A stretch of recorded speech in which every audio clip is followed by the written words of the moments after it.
ये मुस्कुराया इसको देखकर, ठीक है मेरे भाई, और ये भी मुस्कुराई, ये मुस्कुराया इसको देखकर, और ये मुस्कुराया इसको देखकर, दोनों एक परिवार बन गया। आया ना मजा भाई, दोनों एक परिवार बन गया। अब भाई ये मुंह इसके देख रहा, जिंक इसका मुंह, अब जिंक तो भाई ठंड का दिन है, ठीक है, और जिंक अकेला तो रहेगा नहीं मेरे भाई, ठीक है, तो भाई जिंक बाहर है, भाई वो अपनी जिंदगी में खुश है, तो भाई हम भी अपनी जिंदगी में खुश रहेंगे, तो भाई जिंक इसको उठा के लेके भाई अपना परिवार बना लिया भाई। स्वागत है मेरे भाई आज के इस वीडियो में क्लास 10th का केमिस्ट्री का पहला चैप्टर, जिसका नाम है रासायनिक अभिक्रिया एवं समीकरण, केमिकल रिएक्शन एंड इक्वेशन। इस चैप्टर को हम आज के इस वीडियो में पूरा कंप्लीट करने वाले हैं। हमें मैराथन क्लास होगी और 1 शॉट होगी, ठीक है मेरे भाई। तो शुरू करते हैं, ठीक है, तो इस चैप्टर से शुरू करते हैं मेरे भाई, इस पॉइंट से। तो पहला पॉइंट है हमारा कि अभिकारक होता क्या, अभिकारक होता क्या, समझते हैं अभिकारक को। देखिए जैसे मैंने लिखा मेरे भाई H2 + O2, ये बना देगा जल, क्या बना देगा, जल बना देगा।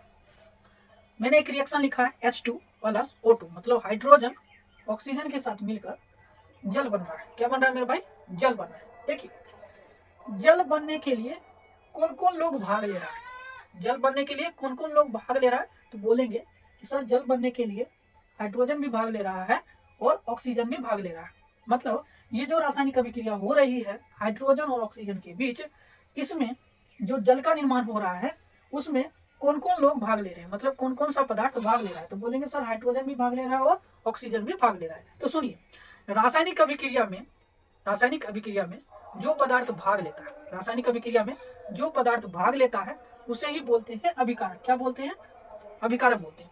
जैसे जल बनने के लिए हमें जल बनाने के लिए हाइड्रोजन भी भाग लेता है और ऑक्सीजन भी भाग लेता है, तो जल हाइड्रोजन जो हो गया ये भी ये अभिकारक हो गया, अभिकारक, ठीक है मेरे भाई, और ऑक्सीजन भी भाग ले रहा है तो ये भी क्या हो जाएगा, ये भी अभिकारक हो जाएगा। क्या हो जाएगा, अभिकारक हो जाएगा। एक पॉइंट और ले रहा हूं मैं, जैसे कार्बन ऑक्सीजन के साथ रिएक्शन करके CO2 का निर्माण करता है, ठीक है, तो बताइए CO2 बनने के लिए कौन कौन पदार्थ भाग ले रहा है, तो बोलेंगे सर कार्बन भी भाग ले रहा है और ऑक्सीजन भी भाग ले रहा है। तो बताइए कार्बन और ऑक्सीजन दोनों क्या हो जाएंगे, दोनों अभिकारक हो जाएंगे। क्या हो जाएंगे, अभिकारक हो जाएंगे, ठीक है। तो बताए अभिकारक आपको समझ में आ गया होगा, ठीक है। अब समझते हैं कि उत्पाद क्या होता है। उत्पाद को ही प्रतिफल बोलते हैं। क्या बोलते हैं, प्रतिफल बोलते हैं। देखिए रासायनिक अभिक्रिया होने के बाद जो नया पदार्थ का निर्माण होगा, रासायनिक अभिक्रिया होने के बाद जो नया पदार्थ का निर्माण होगा उसे ही हम बोलेंगे उत्पाद। क्या बोलेंगे, उत्पाद बोलेंगे। क्या बोलेंगे, उत्पाद। तो देखिए इन दोनों के बीच अभिक्रिया हुआ तो नया पदार्थ का निर्माण हुआ तो उससे क्या बोलेंगे, उत्पाद। बताइए इसमें उत्पाद ये है कि ये, बोलेंगे गुरुजी ये उत्पाद क्या है हमारा, CO2। CO2 क्या हो जाएगा, उत्पाद हो जाएगा, ठीक है। तो रासायनिक अभिक्रिया होने के बाद जो नया पदार्थ का निर्माण होता है या जिस नए पदार्थ का निर्माण होता है उसे क्या बोलते हैं, उत्पाद बोलते हैं। इसमें भी देखिए रासायनिक अभिक्रिया होने के बाद नए पदार्थ का निर्माण हो रहा है तो इसे बोलेंगे उत्पाद। देखिए एक तीर चिन्ह डिनोट करता है, तीर चिन्ह क्या डिनोट करता है, इधर से इधर हम पकड़ेंगे, तीर किधर से पकड़ेंगे, तो इधर से पकड़ेंगे, ठीक है। तो देखिए तीर चिन्ह इधर से इधर जा रहा है, मतलब लेफ्ट से राइट जा रहा है, लेफ्ट से राइट जा रहा है। देखिए लेफ्ट से राइट जा रहा है, राइट साइड में जो होगा वो उत्पाद होगा। क्या होगा, उत्पाद। और लेफ्ट साइड में जो होगा वो सारे के सारे अभिकारक होंगे। जैसे जितने भी मान लेते हैं कि A है, B है, ठीक है, C है, D है, दोनों चारों आपस में मिलकर कोई मान लेते हैं कि ये भी AD बना रहा है, BC बना रहा है, ठीक है, बना रहा है। तो बताइए ये तीर चिन्ह दिख रहा होगा आप लोगों को, तो तीर चिन्ह के राइट साइड में, तीर चिन्ह के राइट साइड में जितने भी होंगे सब उत्पाद कहलाएंगे। तो ये भी हमारा उत्पाद हो जाएगा, ये भी हमारा उत्पाद हो जाएगा। तो ये क्या हो जाएगा, ये अभिकारक हो जाएगा, ये भी अभिकारक हो जाएगा, ये भी अभिकारक हो जाएगा, ये भी अभिकारक हो जाएगा। तो रासायनिक अभिक्रिया में जो जो पदार्थ भाग लेते हैं उसे ही बोलते हैं अभिकारक। क्या बोलते हैं, अभिकारक, ठीक है। उत्पाद किसे बोलेंगे, रासायनिक अभिक्रिया होने के बाद जिस नए पदार्थ का निर्माण होगा, जैसे इन दोनों अभिक्रिया होने के बाद नए पदार्थ का निर्माण हो रहा है तो इसे क्या बोलेंगे, उत्पाद बोलेंगे। इसमें भी ये जल हमारा क्या हो जाएगा, उत्पाद, ये भी क्या हो जाएगा, उत्पाद हो गया। समझ में आ गया। देखिए आपको लिखना नहीं है, आपको लिखना नहीं है, सिर्फ समझना है। इसका जो PDF होगा मैं टेलीग्राम ग्रुप पे डाल दूंगा, आप उसका PDF निकाल लीजिएगा या लिख लीजिएगा, ठीक है। मैं सिर्फ यहाँ पे समझाऊंगा, ठीक है। आप समझ जाइएगा तो आप किसी भी चैप्टर का, मतलब ये जो हमारा हम चैप्टर पढ़ा रहे हैं तो आप चैप्टर का आसानी से बना सकते हैं, ठीक है। आगे हम पढ़ते हैं, ठीक है। तो हमने अभिकारक समझ लिया, उत्पाद समझ लिया, ठीक है। अब समझते हैं रासायनिक अभिक्रिया। आप क्या समझते हैं, रासायनिक अभिक्रिया। देखिए रासायनिक अभिक्रिया, रासायनिक अभिक्रिया किसे कहते हैं। देखिए मान लेते कि कोई ए पदार्थ है, बी पदार्थ है, कोई ए भी बना रहा है, ये भी बना रहे हैं, पता है ये अभिकारक हो जाएगा, ये भी अभिकारक हो जाएगा, ये उत्पाद हो जाएगा, ठीक है।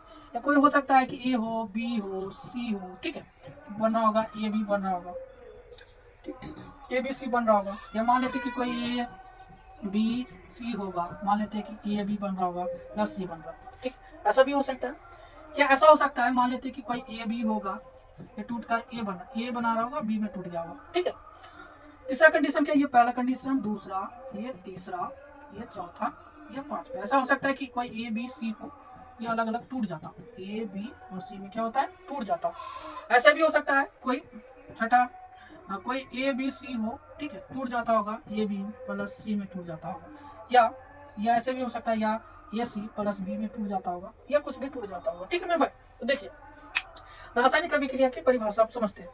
देखिए ये अभिकारक होता है, ये भी अभिकारक होता है, ठीक। देखिए जब दो या दो से अधिक, दो हो सकता है या दो से अधिक हो सकता है, तीन हो सकता है, चार हो सकता है, जब दो या दो से अधिक अभिकारक, जब दो या दो से अधिक अभिकारक आपस में जुड़कर एक उत्पाद का निर्माण कर सकता है या एक से अधिक उत्पाद का निर्माण कर सकता है, ठीक है मेरे भाई।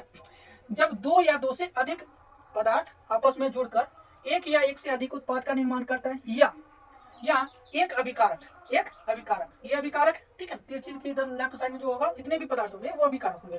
तो देखिए या तो ये एक अभिकारक टूटकर दो या दो से अधिक, एक अभिकारक टूटकर दो या दो से अधिक नए उत्पाद का निर्माण करता है, तो उसे ही बोलते हैं हम रासायनिक अभिक्रिया। क्या बोलते हैं, रासायनिक अभिक्रिया। तो रासायनिक अभिक्रिया में क्या होता है, पदार्थ जुड़ भी सकता है या पदार्थ टूट भी सकता है। जब पदार्थ जुड़ेगा या दो से अधिक पदार्थ जुड़ेगा तो एक बना लेगा, ठीक है, या एक पदार्थ टूटेगा तो दो या दो से अधिक बना लेगा।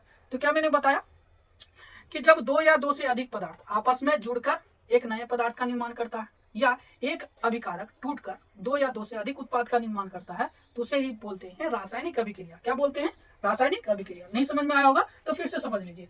जब दो या दो से अधिक अभिकारक आपस में जुड़कर एक या एक से अधिक उत्पाद का निर्माण करता है, या एक अभिकारक टूटकर दो या दो से अधिक उत्पाद का निर्माण करता है, तो उसे ही बोलते हैं रासायनिक अभिक्रिया। उसे ही क्या बोलते हैं, रासायनिक अभिक्रिया। तो रासायनिक अभिक्रिया में दो ही प्रोसेस होती है, या तो पदार्थ आपस में मिलता है या पदार्थ टूटता है, सिर्फ दो ही केस। समझ में आ गया आपको, आगे समझते हैं। ये पॉइंट हमने समझ लिया, इसको मैं मिटा देता हूँ, ठीक है।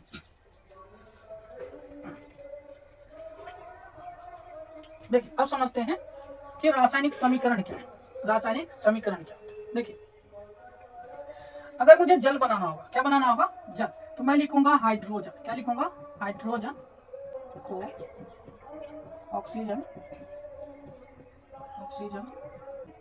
उपस्थिति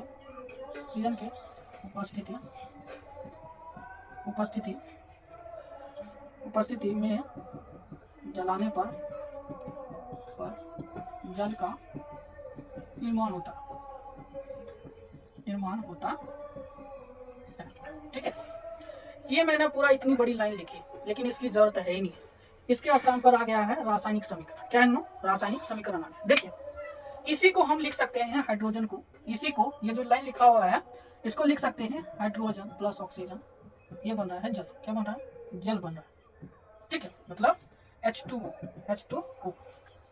इसको ऐसे ना लिखकर हाइड्रोजन को हम इसका संकेत इस्तेमाल, हाइड्रोजन का सूत्र हम ले लिए, ऑक्सीजन ना लिखकर मैं ऑक्सीजन का सूत्र ले लिया हूँ, और जल ना लेकर मैं जल का सूत्र ले लिया। तो रासायनिक समीकरण में क्या होता है, रासायनिक अभिक्रिया में जो भाग लेने वाले अभिकारक होते हैं उसका संकेत या सूत्र का उपयोग करते हैं। क्या करते हैं, संकेत या सूत्र का उपयोग करते हैं, तो तब एक नया पदार्थ बनता है, ठीक है। तो इसमें क्या होता है, देखिए जैसे मैंने लिखा हाइड्रोजन ऑक्सीजन मिलकर क्या बना, जल बना। तो देखिए हमने हाइड्रोजन का फॉर्मूला लिख लिया H2, ऑक्सीजन का फॉर्मूला लिख लिया O2, तो ये बन गया जल। जल को हम सूत्र, जल का सूत्र क्या होता है, H2O। इसको ऐसे ना लिखकर ऐसे लिख लिए हम, इसी को बोलते हैं रासायनिक समीकरण। क्या बोलते हैं, रासायनिक समीकरण। रासायनिक अभिक्रिया को रासायनिक समीकरण के रूप में हम व्यक्त करते हैं। क्या करते हैं, व्यक्त करते हैं। इसका परिभाषा सुनिए। रासायनिक अभिक्रिया में भाग लेने वाले पदार्थों के संकेत या सूत्रों का जो संक्षिप्त निरूपण होता है, सबसे छोटा रूप होता है, अगर हम उसका प्रयोग करके लिखेंगे तो उसको ही बोलते हैं रासायनिक समीकरण। क्या बोलते हैं, रासायनिक समीकरण। रासायनिक अभिक्रिया में भाग लेने वाले पदार्थों के संकेत या सूत्र, संकेत या सूत्र का संक्षिप्त निरूपण ही क्या कहलाता है, रासायनिक समीकरण कहलाता है। क्या कहलाता है, रासायनिक समीकरण। जैसे जैसे जैसे मान लेते हैं कि कैल्शियम ऑक्साइड है और कार्बन डाइऑक्साइड, बन गया CaCO3। क्या बन गया, CaCO3। देखिए कैल्शियम ऑक्साइड का फॉर्मूला होता है CaO, तो हम कैल्शियम ऑक्साइड का सूत्र लिख लिए हैं CaO। कार्बन डाइऑक्साइड का फॉर्मूला होता है CO2, कार्बन डाइऑक्साइड का फॉर्मूला होता है CO2, और कैल्शियम कार्बोनेट का फॉर्मूला होता है CaCO3। तो हमने क्या किया, सबका सूत्र लिख लिया। क्या लिख लिया, सूत्र लिख लिया, और उसका सूत्र लिख के संक्षिप्त निरूपण करके एक समीकरण तैयार किए, उसको ही बोलते हैं रासायनिक समीकरण। क्या बोलते हैं, रासायनिक समीकरण। जैसे इसका परिभाषा सुन लीजिएगा कि रासायनिक अभिक्रिया में भाग लेने वाले पदार्थों के संकेत या सूत्रों का जो संक्षिप्त निरूपण होता है उसी को कहते हैं रासायनिक समीकरण। उसी को क्या बोलते हैं, रासायनिक समीकरण बोलते हैं। ठीक है, ये पॉइंट क्लियर हो गया। आगे बढ़ते हैं, अब इसके प्रकार के बारे में बात करते हैं कि क्या बात करेंगे अब, रासायनिक समीकरण के प्रकार। देखिए अब समझते हैं रासायनिक समीकरण के प्रकार। तो रासायनिक समीकरण जो होता है, रासायनिक रासायनिक रासायनिक समीकरण जो होता है वो दो प्रकार का होता है। कितना प्रकार का होता है मेरे भाई, दो प्रकार का। एक होता है असंतुलित असंतुलित रासायनिक समीकरण। क्या होता है, असंतुलित रासायनिक समीकरण। और दूसरा होता है मेरे भाई संतुलित। क्या होता है, संतुलित रासायनिक समीकरण। संतुलित रासायनिक समीकरण। तो रासायनिक समीकरण कितने प्रकार के होते हैं, दो प्रकार के। एक होता है असंतुलित रासायनिक समीकरण और दूसरा होता है संतुलित रासायनिक समीकरण। देखिए जब हम समीकरण लिखते हैं तो दो प्रकार के हमें समीकरण दिखाई देते हैं। एक रहता है असंतुलित के रूप में, एक रहता है संतुलित के रूप में। चलिए इसको एग्जाम्पल के तौर पे समझते हैं। देखिए जैसे लिख रहा हूं मैं, जैसे H2 + O2, छोटा सा एग्जाम्पल है। तो ये बना देगा H2O बना देगा। क्या बना देगा, H2O। इसका एग्जाम्पल मान लेते हैं कि कार्बन प्लस ऑक्सीजन दोनों मिलकर बनता है CO2। क्या बनता है, CO2। इसमें देखिए हाइड्रोजन में परमाणु संख्या 2 है, ऑक्सीजन में परमाणु संख्या 2 है। टोटल कितने हो गए, 4 हो गए। इसमें देखिए, इसमें हाइड्रोजन में 2 ऑक्सीजन में 1 है, तो टोटल कितने हो गए, 3। समझिए 3 हो गया। कितने हो गए, 3। देखिए अभी असंतुलित रासायनिक समीकरण कहता है कि अभिकारक में उपस्थित परमाणु की संख्या उत्पाद में उपस्थित परमाणु की संख्या बराबर नहीं होना चाहिए। क्या बराबर है, नहीं। इसे बोलेंगे असंतुलित रासायनिक समीकरण।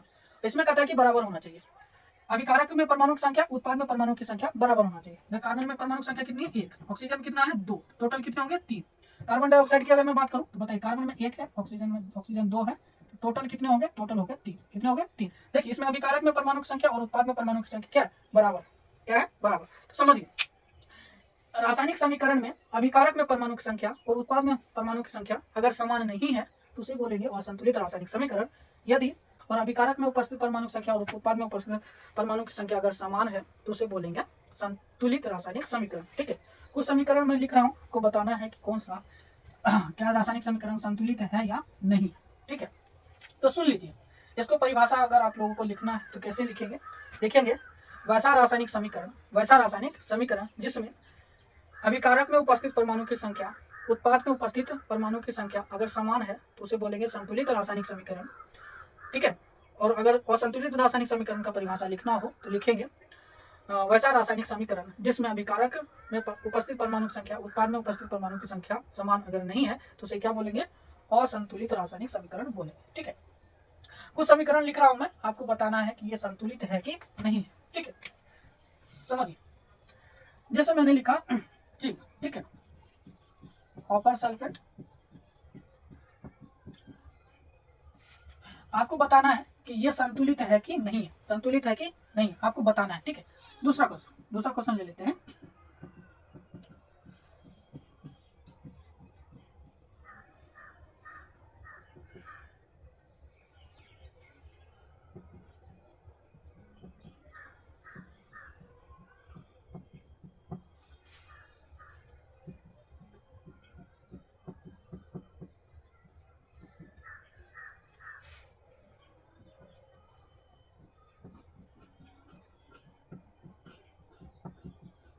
देखिए मैंने 4 क्वेश्चन मैंने लिखा है, आपको बताना है कि इसमें से कौन संतुलित रासायनिक समीकरण है, कौन असंतुलित रासायनिक समीकरण।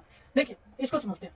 इसमें बताइए जिंक कितना है, इसमें जिंक एक परमाणु, इसमें जिंक कितना परमाणु, इसमें भी 1 परमाणु, तो बराबर है, जिंक में कोई दिक्कत नहीं। कॉपर है CO कितना है, 1, यहाँ भी कॉपर 1। ठीक है, सल्फर कितना, 1, सल्फर भी 1। ऑक्सीजन 4 है, ऑक्सीजन 4। तो ये है हमारा संतुलित रासायनिक समीकरण। पहला क्या हो जाएगा, संतुलित रासायनिक समीकरण। दूसरा क्या है, आयरन ऑक्सीजन के साथ रिएक्शन करके Fe2O3 बना। बताइए इसमें लोहा कितना है, फेरस कितना है मेरे भाई, 1 है। यहाँ कितना है, तो 2, कितना है, 2। क्या संतुलित है, अभी पता चल गया नहीं, तो ये संतुलित रासायनिक समीकरण नहीं है। ठीक है, अब देखिए इसमें बताइए सोडियम कितना है, 1, यहाँ सोडियम कितना है, 2। क्या संतुलित है, नहीं है, पहली पता चल गया, एक ही परमाणु, तो ये नहीं है। इसमें देखिए KClO3, पोटेशियम बताइए इसमें कितना है, परमाणु 1, यहाँ भी 1, क्लोरीन देखिए 1, क्लोरीन 1, ऑक्सीजन देखिए 3, लेकिन ऑक्सीजन यहाँ देखिए 2। तो बताइए ये संतुलित है, तो बोलेंगे सर ये भी संतुलित नहीं है। तो सिर्फ एक ही था जो संतुलित था, एक ही था जो संतुलित था, और सब क्या है, असंतुलित रासायनिक समीकरण है। ठीक है, ये कंप्लीट हो गया, पहचान लिए होंगे रासायनिक समीकरण, उसके प्रकार ये हो गया रासायनिक समीकरण को संतुलित करना। रासायनिक, इसे संतुलित कैसे करेंगे, समझते हैं कि इसे हम संतुलित कैसे करेंगे। देखिए यही एग्जांपल आएगा, रासायनिक समीकरण को हम संतुलित करते हैं, ये तो हमारा संतुलित है, कोई दिक्कत नहीं है, इसको संतुलित करते हैं। तो संतुलित कैसे करेंगे, अभिकारक में जितने भी तत्व की परमाणु संख्या होगी, उत्पाद में उपस्थित जितने भी तत्व की परमाणु की संख्या होगी, वो सारे के सारे होने चाहिए बराबर होना चाहिए। कितना क्या होना चाहिए, बराबर। बताइए जो हमारा लोहा है इसमें परमाणु संख्या कितनी, 1, इसमें कितनी है, 2, कितनी है, 2। तो मैं ये 2 है ना, इसे भी 2 बनाऊंगा, तो 2 बनाने के लिए मैं इसके आगे 2 नहीं लगाऊंगा, कंडीशन है, आप तभी लगा सकते हैं। आप कब लगा सकते हैं, तो आपको लगाना होगा आगे, तो मुझे लगाना होगा यहाँ नहीं लगाऊंगा, तो मुझे लगाना होगा यहाँ 2। ठीक है मेरे भाई, तो यहाँ लगाना होगा। तो बताइए यहाँ पर आयरन कितना है, 2 है, यहाँ भी कितना हो गया, 2। तो बताइए ऑक्सीजन यहाँ कितना है, ऑक्सीजन 3 है, और यहाँ ऑक्सीजन 2। कभी बताइए 3 विषम संख्या, क्या है, विषम संख्या। ये 3 विषम संख्या है, ये सम संख्या है, कि दोनों का मैच है, क्या दोनों का मैच है, कि ये कभी बन सकता है, तो दोनों को मुझे सम बनाना होगा। क्या बनाना होगा, सम। मल्टीप्लाई जब करूंगा, बताइए 3 को 1 से तो करूंगा तो 3 ही होगा ना, 3 ही होगा। तो बताइए, और इसको अगर मैं 2 से करूंगा, 2 से, तो ये 4 हो जाएंगे, ये 3 हो जाएंगे। 2 से मैं करूंगा इधर 6 हो जाएंगे, 2 से करेंगे इधर 4 ही हो जाएगा। मतलब कभी ना कभी सम और विषम का कंडीशन। तो देखिए जहां 3 रहता है वहां 2 लगाते हैं, जहां 2 रहता है वहां 3 लगाते हैं। देखिए कैसे, ऑक्सीजन हमको पुराना है, तो देखिए यहाँ 3 है ना, यहाँ 2 है ना, तो इसके आगे मैं 3 लगा दूंगा। ऑक्सीजन कितने हो जाएंगे, 6। कितने हो जाएंगे, 6 ऑक्सीजन होंगे, 6। अब बताइए ऑक्सीजन यहाँ 3 है, मुझे 6 बनाने के लिए यहाँ 2 लगाना पड़ेगा। तो बताइए 3 दूनी ऑक्सीजन कितना हो गया, 6 हो गया। लेकिन आयरन तो 4 हो गया, तो आयरन तो यहाँ हम 2 ही लगाए, तो कोई दिक्कत नहीं, इसको मिटा के हम इसे 4 करेंगे, तो ये हो जाएगा संतुलित। क्या हो जाएगा, संतुलित हो जाएगा। देखिए यहाँ मैंने 4 लिया, 4 आयरन, 4 आयरन हो गए, दूसरी 4 ऑक्सीजन 6, ऑक्सीजन 6, ये हो गए संतुलित। क्या हो जाएंगे, संतुलित, कोई दिक्कत नहीं है। देखिए सोडियम क्लोराइड बेरियम सल्फेट के साथ रिएक्शन करके barium sulphate plus barium chloride बनाता है। देखिए इसको कैसे संतुलित करेंगे, पता है सोडियम 1 है, सोडियम है 2 है, तो फिलहाल मैं करता हूँ यहाँ 2 लगा देता हूँ, तो 2 मैंने लगा दिया। ठीक है, सोडियम 2 हो गया, सोडियम 2 हो गया। क्लोरीन भी 2 से मल्टीपल हो गया, जैसे मैंने 2 आगे लगाया है, तो ये भी 2 में बदल गया। तो क्लोरीन कितना हो गया, 2, तो क्लोरीन भी देखिए यहाँ पे 2 है। ठीक है, कंप्लीट है। बेरियम यहाँ कितना है, 1, यहाँ barium 1, sulphur 1, sulphur 1, oxygen 4, oxygen 4, तो हो गया संतुलित। सिर्फ यहाँ पे 2 लगाना था, हो गया संतुलित। ठीक, KClO3, पोटेशियम क्लोरेट। देखिए पोटेशियम कितना है, 1, यहाँ कितना है, 1, कोई दिक्कत नहीं है। क्लोरीन देखिए कितना है, 1, यहाँ भी 1, कोई दिक्कत नहीं है। देखिए यहाँ पर ऑक्सीजन 3, यहाँ पर ऑक्सीजन 2। मैंने क्या सिखाया, जहाँ 2 है वहाँ 3 लगाएंगे, जहाँ 3 है वहाँ 2 लगाएंगे, कोई दिक्कत, तो लगा दीजिए। यहाँ मेरे पास 2 है, यहाँ 3 लगाएंगे, यहाँ 3 है, यहाँ 2 लगाएंगे। ऑक्सीजन 6, ऑक्सीजन 6, लेकिन पोटेशियम भी 2 हो गया, क्लोरीन भी 2 हो गया, तो आपको पोटेशियम क्लोरीन दोनों को 2 बनाना है, तो यहाँ 2 लगा दूंगा, तो पोटेशियम भी 2 और क्लोरीन भी 2 हो जाएंगे। ठीक है मेरे भाई, तो ये हो गया संतुलित। क्या हो गया, संतुलित हो गया। देखिए रासायनिक समीकरण को संतुलित करना है, इसके लिए ना मैं अलग से वीडियो बना दूंगा, इसमें बनाऊंगा तो बहुत लंबी क्लास हो जाएगी। ठीक है, उसमें मैं बहुत सारी रिएक्शन लिखूंगा और उसमें आप लोगों को बताऊंगा। फिलहाल अभी इतना ही समझ लीजिए कि दोनों को इक्वल करते हैं तो संतुलित हो जाता है, और प्रैक्टिस कीजिएगा, अब से भी हो जाएगा। ठीक है, आप ही के लिए आइए, 10th का है, इंटर का सिलेबस है नहीं कि आपको नहीं समझ में आएगा, तो फिलहाल मैं इसे मिटा देता हूँ। देखिए ये मैंने समझ लिया कि इसे संतुलित कैसे करते। ठीक है, अब समझते हैं कि रासायनिक समीकरण को संतुलित करना क्यों है जरूरी, रासायनिक समीकरण को संतुलित क्यों करते हैं। एक रिएक्शन में लिख रहा हूँ, जैसे मेरे भाई हाइड्रोजन ऑक्सीजन के साथ छोटा सा रिएक्शन देखिए, ऐसा नहीं कि मुझे रिएक्शन बड़े बड़े नहीं आते हैं। ठीक है, रिएक्शन मुझे बहुत बड़े बड़े भी आते हैं, लेकिन छोटा रिएक्शन क्यों लेता हूँ, क्योंकि समझाना हमें आसान हो जाता है। आप छोटी रिएक्शन से समझ सकते हो आसान। ठीक है, आसान तरीके से आप समझ सकते हो। ठीक है, तो देखिए 2 पदार्थ मैंने लिया, तो बन गया मेरे पास H2। क्या बन गया, H2। मान लेते हैं कि ये मैंने लिया 10 ग्राम, ये भी मैंने लिया 10 ग्राम, तो टोटल होना चाहिए 20 ग्राम। कितना होना चाहिए, 20 ग्राम। 15 ग्राम आया, कितना ग्राम आया, 15 ग्राम। ठीक है, देखिए 15 ग्राम आया। देखिए डाल्टन जो था मेरे भाई, डाल्टन ने परमाणु की खोज की और सन 1808 में एक सिद्धांत दिया था। क्या दिया था? सिद्धांत दिया था कि परमाणु को नष्ट नहीं किया जा सकता, परमाणु को नष्ट नहीं किया जा सकता है। लेवोजियर भी बोले हुए हैं, ठीक है, कि तत्व को मतलब परमाणु को ना तो निर्माण किया जा सकता है ना तो नष्ट किया जा सकता है, ठीक है, कोई दिक्कत? तो भाई मैंने ये तो कॉन्सेप्ट पढ़ लिया डाल्टन महोदय का, परमाणु नष्ट नहीं किया जा सकता है या एक रूप से दूसरे रूप में परिवर्तित हो जाता है। देखिए, तो मैं पानी की शरबत की बात कर रहा था ना तो मैं 10 ग्राम लूंगा पानी, 10 ग्राम लूंगा चीनी, तो शरबत मैंने घोल के रख दिया, कुछ देर बाद आया मैं रख के मैंने शरबत मिलाया और टेबल पे मैंने शरबत रख दिया और चला गया, ठीक है। अब मैं चला गया, अब कुछ देर बाद कोई आया भाई, तो मैंने देखा तो गिलास भरी हुई थी, गिलास खाली नजर आया, तो मैं बोलूंगा ना कि मेरा शरबत गायब है, मेरा शरबत गायब। लेकिन यहाँ पता ही नहीं चल रहा कि आपको गायब हुआ कैसे। तो गायब हुआ देखिए कैसे, जब हाइड्रोजन को जलाया जाता है ऑक्सीजन की उपस्थिति में तो जल का निर्माण होता है। तो क्या हाइड्रोजन जला होगा तो इसके कुछ कण जो होंगे, इसके जो कुछ कण होंगे वो वायुमंडल में गए होंगे कि नहीं गए होंगे? तो परमाणु, इसके परमाणु जल का गैस के रूप में वायुमंडल में चले गए होंगे परमाणु, तो परमाणु चले गए तब ना यहाँ पर परमाणु कम हो गया। अब परमाणु ही कम हो गया तो बताइए द्रव्यमान कमेगा कि नहीं कमेगा? ज्यादा तो नहीं होगा, 100% गारंटी, ठीक है। ज्यादा तो कभी हो नहीं सकता है, कम ही हो जाएगा। रिएक्शन होता है कभी कभी बराबर होता है तो उसे बोलते हैं संतुलित रासायनिक समीकरण, और कभी बराबर नहीं होता है तो बोलते हैं असंतुलित रासायनिक समीकरण। तो ये असंतुलित रासायनिक समीकरण, तो देखिए, तो रासायनिक समीकरण को संतुलित किया जाता है, रासायनिक समीकरण को संतुलित किया जाता है क्योंकि द्रव्यमान संरक्षण का एक नियम है। द्रव्यमान संरक्षण का यह नियम कहता है कि परमाणु का ना तो नष्ट होता है और ना ही निर्माण होता है, मतलब ना तो निर्माण किया जा सकता है ना ही नष्ट किया जा सकता है, या एक रूप से दूसरे रूप में स्थानांतरित हो जाता है, ठीक है।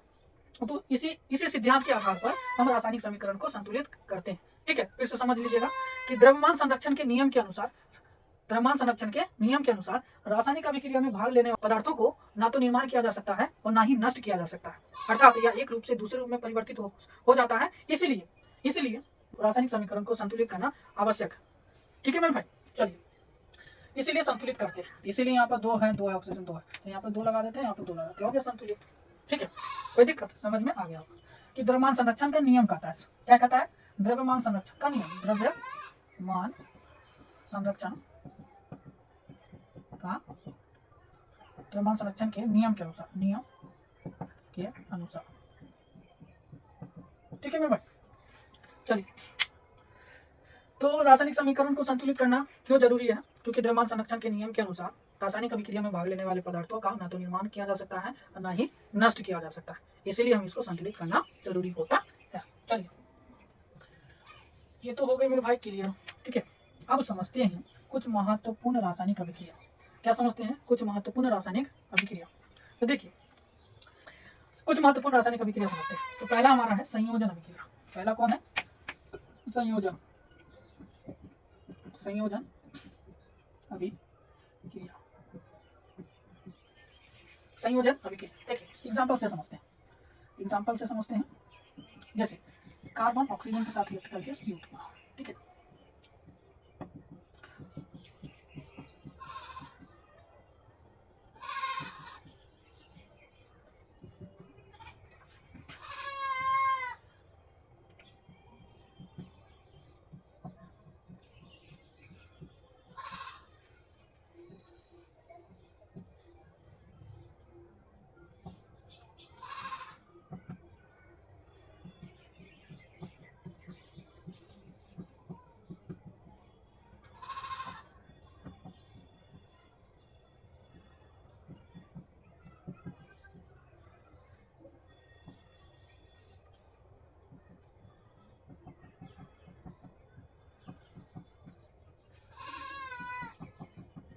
देखिए, समझते हैं संयोजन अभिक्रिया क्या होता है, ठीक है। संयोजन अभिक्रिया की बात करें, देखिए संयोजन अभिक्रिया में क्या होता है कि जब दो अभिकारक आपस में जुड़कर या दो इससे अधिक भी अभिकारक हो सकते हैं, जब दो या दो से अधिक अभिकारक आपस में जुड़कर एकल उत्पाद का निर्माण करता है। उत्पादों की संख्या कितनी होनी चाहिए? एक होना चाहिए, मतलब कोई ए है कोई बी है और मान लेते हैं कि सी है।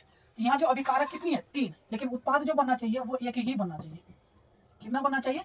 एक ही बनना चाहिए। अगर एक से अधिक बन गया तो उसे हम संयोजन अभिक्रिया नहीं बोलेंगे, संयोजन ग्रुप बोलते हो। ग्रुप, तो ग्रुप कैसे बनता है? सभी लोगों का समूह का ग्रुप एक बनता है। अगर 2 ग्रुप बन गया तो उसे संयोजन बोलेंगे? नहीं बोलेंगे। तो संयोजन अभिक्रिया किसे बोलते हैं? जब 2 या 2 से अधिक अभिकारक आपस में मिलकर एकल उत्पाद का निर्माण करता है, मतलब उत्पादों की संख्या कितनी होनी चाहिए? 1 होना चाहिए, तो उसे बोलेंगे संयोजन अभिक्रिया बोलेंगे। तो बताइए, ये दो आपस में जुड़कर उत्पाद का निर्माण किया। बताइए यहाँ पर उत्पादों की संख्या कितनी है? एक है। ठीक है, ये संयोजन अभिक्रिया। ये देखिए दो अभिकारक आपस में मिलकर एक उत्पाद का निर्माण कर रहा है, ये भी ये संयोजन अभिक्रिया हो जाएगा। होगा कि नहीं होगा? होगा। बताइए ये दो मिलकर एक बन रहा है, बताइए ये भी होगा कि नहीं होगा? ये भी हो जाएगा, क्योंकि दो अभिकारक आपस में मिलकर बन रहा है कि नहीं बन रहा है, एक उत्पाद का निर्माण कर रहा है, ये भी हो जाएगा। ठीक है, आगे देखिए दो पदार्थ आपस में मिलकर दो नए पदार्थ का निर्माण कर रहा है, क्या ये होगा? बोलेंगे नहीं होगा। क्यों नहीं होगा सर? इसलिए नहीं होगा क्योंकि हमें उत्पादों की संख्या चाहिए एक, कितनी चाहिए? मात्र एक चाहिए, यहाँ पर दो आ रहा, ये नहीं होगा। बताइए ये होगा? भाई साहब ये तो दो भाग में टूट गया, ये होगा? ये तो बिल्कुल ही नहीं होगा, उत्पाद की संख्या में एक होना चाहिए। ठीक है, ये भी नहीं होगा। अब देखिए इस ये दो पदार्थ आपस में मिलकर नए पदार्थ बन रहा है, क्या उत्पाद की संख्या एक है? नहीं है, बोलेंगे नहीं दो है, क्या ये होगा? नहीं होगा, तो ये संयोजन अभिक्रिया नहीं होगी। तो संयोजन अभिक्रिया क्या क्या कौन कौन सा? ये होगा, ये होगा और ये होगा। जब दो या दो से अधिक अभिकारक आपस में मिलेंगे तो एकल उत्पाद बनना चाहिए, अगर एक से अधिक उत्पाद बन गया तो वो हमारा संयोजन अभिक्रिया नहीं होगा। ठीक है, कोई दिक्कत? कोई दिक्कत नहीं है। अब समझते हैं वियोजन अभिक्रिया। क्या समझते हैं? वियोजन अभिक्रिया। ठीक है, वियोजन अभिक्रिया समझते हैं। देखिए संयोजन मतलब होता है जुड़ना। क्या होता है? जुड़ना। संयोजन मतलब क्या होगा? जुड़ना। और वियोजन मतलब होता है इसी का उल्टा, टूटना। क्या होता है? टूटे। देखिए संयोजन मतलब होता है जुड़ना। चार लोग जुड़ गए तो एक समूह बना लिए, संयोग होगा, संयोजन हो गया। ठीक है, तो ये 5-6 लोग हो गए, समूह हो गया, जुड़ गया। ये भी तो हो सकता है एक ग्रुप हो और ये दो भाग में टूट जाए, या एक ग्रुप हो 3 भाग में टूट जाए। ठीक है, मतलब टूटेगा तो कितना ग्रुप का टूटेगा? तो एक ही ग्रुप का टूटना चाहिए, मतलब एक ही अभिकारक टूटेगा। एक ही अभिकारक टूटकर दो भाग में तो बढ़ सकता है। एक अभिकारक टूटेगा तो दो में तो बटेगा ही, एक ही रहेगा नहीं, दो रहेगा, कम से कम दो या दो से अधिक भी हो सकता है, दो से अधिक भी दो से अधिक भी हो सकता है। देखिए एग्जाम्पल के माध्यम से समझते हैं। तो वियोजन मतलब होता है टूटना, और इसका दूसरा नाम अपघटन भी होता है। देखिए जैसे कैल्शियम कार्बोनेट है, ये दो भाग में टूट जाता है। दो भाग में क्या होता है? टूट जाता है। तो बता एक ही था ना, मतलब अभिकारक की संख्या की संख्या मात्र एक होना चाहिए, मात्र एक। और उत्पाद की संख्या दो होना चाहिए या दो से अधिक भी होना चाहिए। दो हो चलेगा, दो से अधिक भी हो तभी भी चलेगा, तो उसे बोलेंगे, क्या बोलेंगे? वियोजन अभिक्रिया। ठीक है, संयोजन अभिक्रिया में कहाँ देखते थे? उत्पाद की तरफ देखते हैं, उत्पादों की संख्या एक होना चाहिए। ठीक है, कोई दिक्कत नहीं है। वियोजन में अभिकारक की ओर देखना है, क्या होना चाहिए? अभिकारक की संख्या एक होना चाहिए और दो से अधिक भाग में टूटना चाहिए, मतलब दो भाग में टूटना चाहिए या दो से अधिक भाग में टूटना चाहिए। ठीक है, चलिए मैंने लिख दिया अभी KClO3 टूट जाता है पोटेशियम क्लोराइड में और ऑक्सीजन में टूट जाता है। ठीक है मेरे भाई, तो ये कौन सी अभिक्रिया? तो बोलेंगे एक अभिकारक टूटकर दो भाग में बट गया, तो कौन सी अभिक्रिया है? क्या बोलेंगे? वियोजन अभिक्रिया। कौन सी अभिक्रिया मेरे भाई? वियोजन अभिक्रिया। तो बताइए क्या ये वियोजन अभिक्रिया होगा? ये तो है, बताइए क्या ये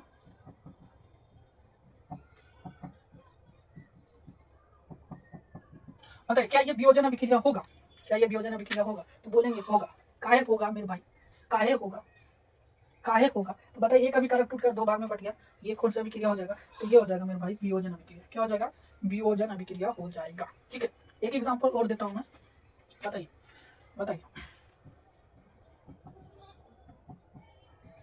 बताइए क्या वियोजन अभिक्रिया होगा? बोलेंगे नहीं होगा। काहे ना होगा? ये जुड़ रहा है, तो ये तो संयोजन होगा, वियोजन तो होगा नहीं, तो ये हमारा संयोजन है, ये वियोजन अभिक्रिया नहीं होगा। तो वियोजन में क्या होता है? टूटता है, और संयोजन में क्या होता है? जुड़ता है। तो वियोजन में एक अभिकारक होना चाहिए, उत्पाद की संख्या दो हो या दो से अधिक हो चलेगा, कोई दिक्कत नहीं है। संयोजन में उत्पाद की संख्या मात्र एक होना चाहिए, अभिकारक कितना भी हो चलेगा। चलिए इसको मैं मिटा देता हूँ।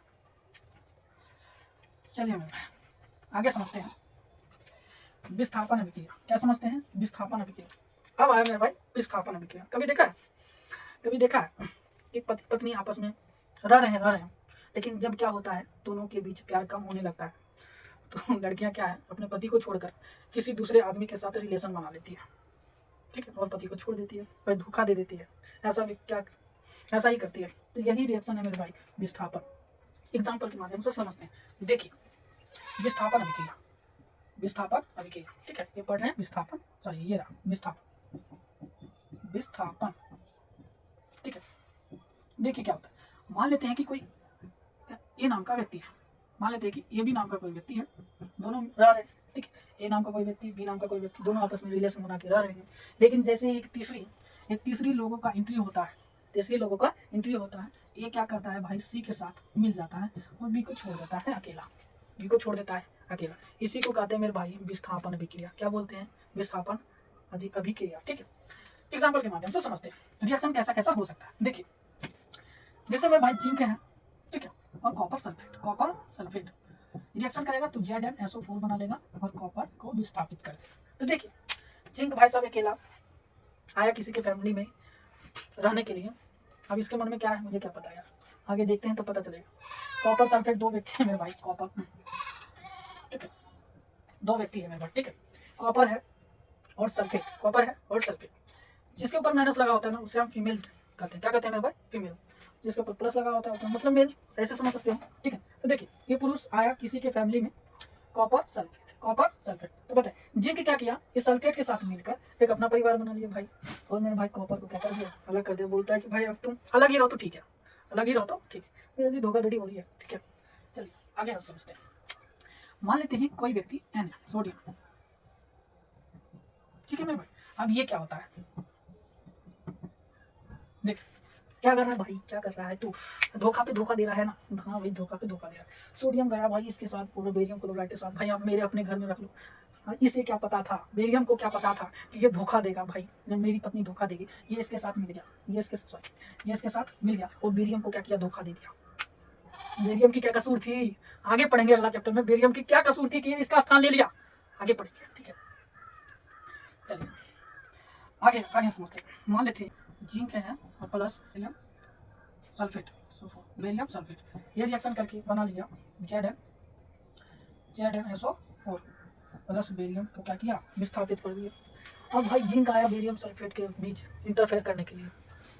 बेरियम को क्या पता था सल्फेट को ले जाएगा अपने साथ, तो जिंक अपने साथ ले गया, बेरियम को भगा दिया।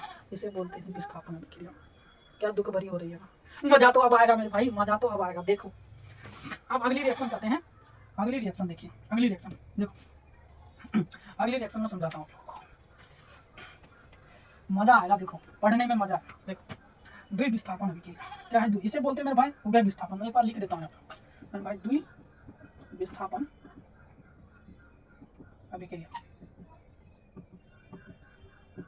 द्वि विस्थापन अभिक्रिया। इसे उभय विस्थापन अभिक्रिया भी बोलते हैं, उभय विस्थापन, ठीक है। इसे उभय विस्थापन अभिक्रिया भी बोलते हैं। उभरा हुआ देखिए कैसे, एक लेते हैं रिएक्शन, एक रिएक्टर है रिएक्शन।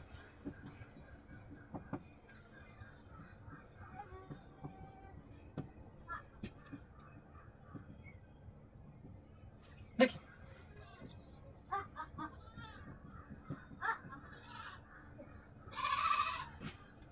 देखिए क्या हो रहा है इसमें, देखो क्या हो रहा है। बताइए सोडियम किसके साथ था, वो इसका परिवार कौन था, तो भाई सोडियम क्लोराइड में ये दोनों का परिवार था, सोडियम और क्लोरीन का, सोडियम और क्लोरीन का। और ये एक परिवार, एक ये परिवार वन हो जाएगा, ये परिवार दूसरा, ठीक है। और दो नए पदार्थ परिवार बनेंगे, ये पहला परिवार और ये दूसरा परिवार, ठीक है। देखिए पहले परिवार में सोडियम क्लोरीन मिला हुआ था, पति पत्नी खुश थे, रहते जिंदगी, ठीक है। दो नए परिवार आते हैं उसी के फ्लैट में, बोलते हैं कि भाई हमको रेंट पे मिलेगा रूम, ठीक है। तो भाई रहने दे देते हैं, सोडियम रहने देते थे। अब भाई ये जो सोडियम था ना मेरे भाई, सोडियम जो था उस सल्फेट को देख के मेरा मुस्कुरा रहा है, ठीक है। सल्फेट को देख के मुस्कुरा रहा है, तो सल्फेट को देख के मुस्कुरा रहा है। तो ये मुस्कुराया इसको देखकर, ये भी मुस्कुराई इसको देखकर। तो समझिए ये मुस्कुराया इसको देखकर, ठीक है मेरे भाई, और ये भी मुस्कुराई, ये मुस्कुराया इसको देखकर और ये मुस्कुराया इसको देखकर, दोनों एक परिवार बन गया। आया ना मजा भाई, दोनों एक परिवार बन गया। अब भाई ये मुंह इसके देख रहा, जिंक इसका मुंह देख रहा भाई, जिंक जो है इसका मुंह देख रहा है, ये परिवार बन गया भाई, ठीक है, मुंह देख रहा है, ठीक है। अब भाई जिंक बढ़ गया अकेला।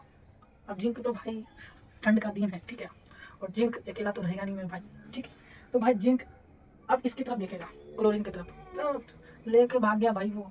तो बोल रहे हम भी अकेला काहे रहे भाई, वो अपने ज़िंदगी में खुश है तो भाई हम भी अपनी ज़िंदगी में खुश रहेंगे। तो भाई जिंक इसको उठा के लेके भाई अपना परिवार बना लिया भाई, ठीक है।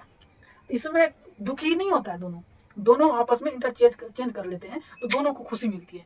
भाई धोखाधड़ी तो इसमें हो रही थी वियोजन अभिक्रिया, सॉरी विस्थापन अभिक्रिया में, ठीक है। इसमें किसी को धोखाधड़ी नहीं, धोखाधड़ी हो रही है, लेकिन क्या करोगे, दोनों धोखाधड़ी से खुश है तो भाई रहने दो। इसी को बोलते हैं मेरे भाई, जब आइनों का आदान प्रदान होता है ना, जब आइनों का आदान प्रदान होता है, टेंशन आपको बिल्कुल नहीं लेना है, लिखा हुआ आपको मिलेगा। मैं बोल रहा हूँ ना, लिखा हुआ मिलेगा, कंसेप्ट के साथ एक एक पॉइंट आपको याद हो जाएगा, गारंटी, जो मैं बोल रहा हूँ वो लिखा हुआ मिलेगा। देखिए सोडियम है, इसमें क्या होता है, आयनों का आदान प्रदान, इसका आयन इसके साथ मिलकर नए पदार्थ का निर्माण हो जाता है, इसका आयन इसके साथ मिलकर नए पदार्थ का निर्माण हो जाता है। तो इसे ही बोलते हैं द्विविस्थापन अभिक्रिया या उभय विस्थापन अभिक्रिया। एक दो एग्जाम्पल समझते हैं। देखिए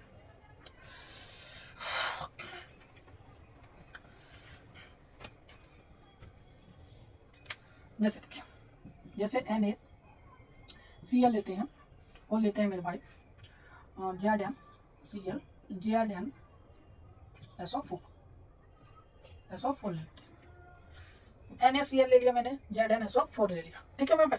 ये रिएक्शन मैंने करवाया था क्या? करवाया होगा, ध्यान ही मिटा दिया मैंने। जैसे मान लेते हैं, मैं ले लेता हूँ Na2SO4 प्लस BaCl2, ठीक है मेरे भाई। अब देखो इसमें क्या होगा। अब मेरे भाई ये दोनों एक परिवार में भाई सोडियम है, ठीक है मेरे भाई, एक सल्फर है मेरे भाई, ठीक है। इस परिवार में सोडियम है, सल्फेट है। इस परिवार में क्या है, इस परिवार में मेरे भाई बेरियम है, ठीक है, और क्लोरीन है मेरे भाई, ठीक है। दो परिवार है, आपको पता है दोनों परिवार में क्या होगा आपको पता ही। तो देखिए इस परिवार का एक सदस्य निकलेगा, दूसरे परिवार के पास जाएगा, तो इसको तो उठाएगा नहीं, खुद प्लस वाला है, पुरुष को उठाएगा क्या? पुरुष को उठाएगा, इतना है रात को धैर्य में घूम रहा है क्या? नहीं, ये उठाएगा भाई, ये पति जो है इसकी पत्नी को उठाएगा, ठीक है, इसकी पत्नी को उठाएगा, बोलेगा हम लोग एक परिवार बन जाते हैं भाई। बन गया भाई, एक परिवार बन गया, ठीक है। अब भाई ये भी बोलेगा कि, अब ये पुरुष बोलेगा इसके पास जाएगा, बोलेगा चला गया, जाने वाला तो जा सकता, हम क्या कर सकते हैं, हम भी तो एक हो सकते हैं ना, आप अगर चाहो तो। बोला हमें कोई दिक्कत नहीं है भाई, इससे कोई दिक्कत नहीं है, तो ये बना लेता है बेरियम सल्फेट। तो इसे ही बोलते हैं मेरे भाई द्विविस्थापन अभिक्रिया, उभय विस्थापन अभिक्रिया। तो ऐसे ही पहचाना जाता है, ठीक है मेरे भाई। तो इस तरीके के रिएक्शन आपको मिलेगा ना, तो उसे ही बोलेंगे द्विविस्थापन अभिक्रिया या उभय विस्थापन अभिक्रिया। चला सूख गया है मेरा, ठीक है, मैं मिटा देता हूँ, मजे से पढ़ेंगे। चलिए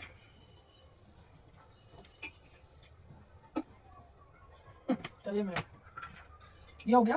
अब पढ़ते हैं मेरे भाई उदासीनीकरण अभिक्रिया किसके, ठीक है। जैसे अम्ल क्षार अभिक्रिया, अगले चैप्टर में भी हम पढ़ेंगे इस रिएक्शन।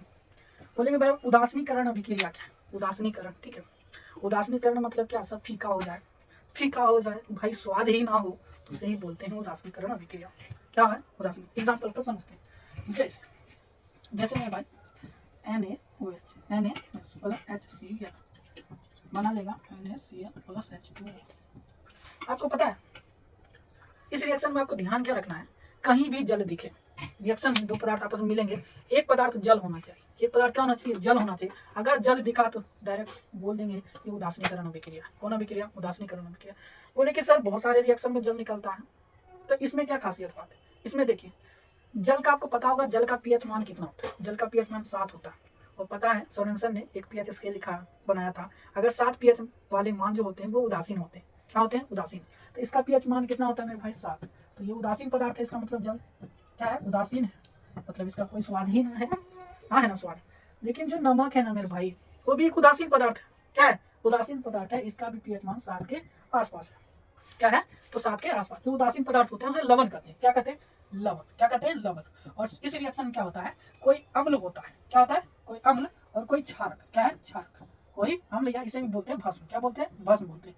तो कोई भस्म और अम्ल दोनों अभिक्रिया करते हैं ना, तो लवण और जल का निर्माण होता है, लवण और जल का निर्माण होता है, तो उसे ही बोलते हैं उदासीनीकरण अभिक्रिया। क्या बोलते हैं, उदासीनीकरण अभिक्रिया। आपको याद रखना है कि किसी रिएक्शन में आपको जल दिखेगा, दो पदार्थ आपस में मिले हुए होंगे, अगर आप पहचानते हैं तो अम्ल और क्षारक अभिक्रिया करके लवण और जल बनाते हैं। तो लवण तो अधिकतर रिएक्शन में होता है, लेकिन आपको जल भी ढूंढना है। क्या ढूंढना है, जल भी ढूंढना है, तो उसे क्या बोलेंगे, उदासीनीकरण अभिक्रिया। क्या बोलेंगे, उदासीनीकरण अभिक्रिया। एक और एग्जाम्पल ले लेते हैं, जैसे मेरे भाई KOH,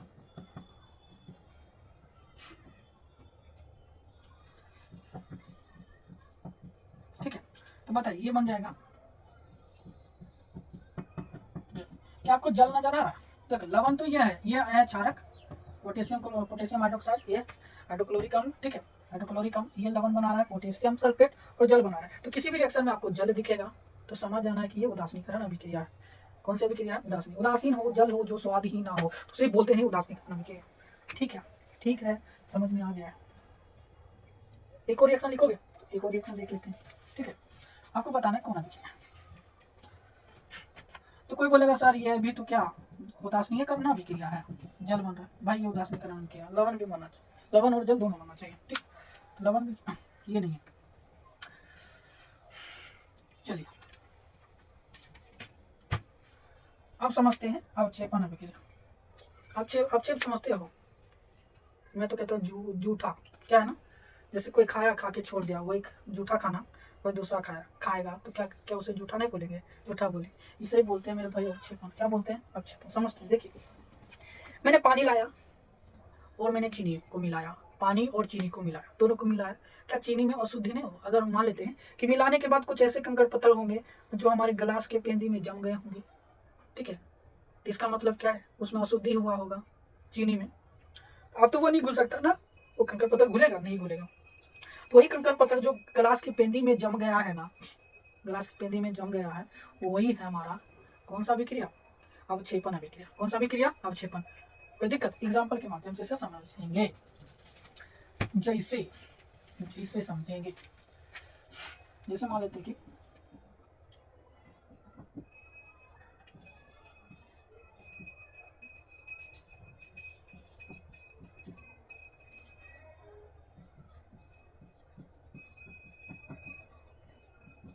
देखिए, ये मैंने रिएक्शन लिखा,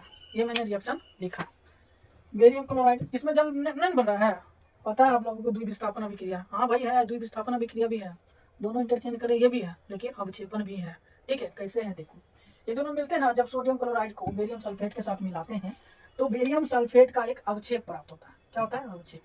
बोलेंगे सर अवक्षेप है क्या? अवक्षेप, देखिए अवक्षेप क्या होता है, और ये हमारा लवण हो गया, ठीक है। देखिए, जब दोनों को मिलाते हैं आपस में, तो एक सोडियम क्लोराइड ले लेते हैं और बेरियम सल्फेट रहते हैं, दोनों को मिलाते हैं ना, तो एक तो बेरियम क्लोराइड का घोल बन जाता है, लेकिन बेरियम सल्फेट जो होता है ना, उसी बर्तन के पेंदी में जम जाता है, वो घुल नहीं पाता है, बर्तन के पेंदी में बेरियम सल्फेट रह जाता है, उसे ही बोलेंगे अवक्षेपण अभिक्रिया। क्या बोलेंगे? अवक्षेपण। द्विविस्थापन अभिक्रिया भी है, अवक्षेपण अभिक्रिया भी है, ठीक है। तो इसका परिभाषा कैसे लिखेंगे कि दो अभिकारकों के बीच अभिक्रिया होने पर एक अवक्षेप के रूप में प्राप्त होता है, ठीक है ना, एक पदार्थ अवक्षेप के रूप में प्राप्त होता है, तो उसे ही बोलते हैं अवक्षेपण अभिक्रिया। एक और एग्जांपल देखते हैं, देखिए NaAgNO3, ये बनाता है AgCl प्लस NaNO3, ये हो गया, ठीक है मेरे भाई। बताइए, इसमें AgCl क्या होता है? ये घुल नहीं पाता है, ये घुल नहीं पाएगा, ठीक है, तो घुल नहीं पाएगा वो बर्तन के, मान लेते हैं कि बर्तन ले लेते हैं, ठीक है, इसमें हम सोडियम क्लोराइड डाल दिए और सिल्वर नाइट्रेट इसमें डाल दिए, खोलने के बाद ये NaNO3 का घोल बन गया, NaNO3 का क्या बन गया? घोल बन गया, ठीक है। लेकिन AgCl जो है ना मेरे भाई, वो बर्तन की पेंदी में रह गया, ये घुल नहीं पाया, तो ये अवक्षेप के रूप में प्राप्त हो गया, ये विलयन से क्या हो गया? विस्थापित हो गया, तो इसे ही बोलते हैं विस्थापन अभिक्रिया। जब दो पदार्थों की अभिक्रिया होने पर एक अवक्षेप के रूप में प्राप्त तो हो जाता है, जो इस विलयन में नहीं घुल पाता है, तो उसे ही बोलते हैं अवक्षेपण अभिक्रिया। उम्मीद है कि आपको समझ में आ गया होगा, ठीक है। रिएक्शन का आपको याद रखना है, आपको पूछ दिया जाता है, ठीक है, याद रखेंगे। चलिए, अवक्षेपण अभिक्रिया हमने समझ लिया,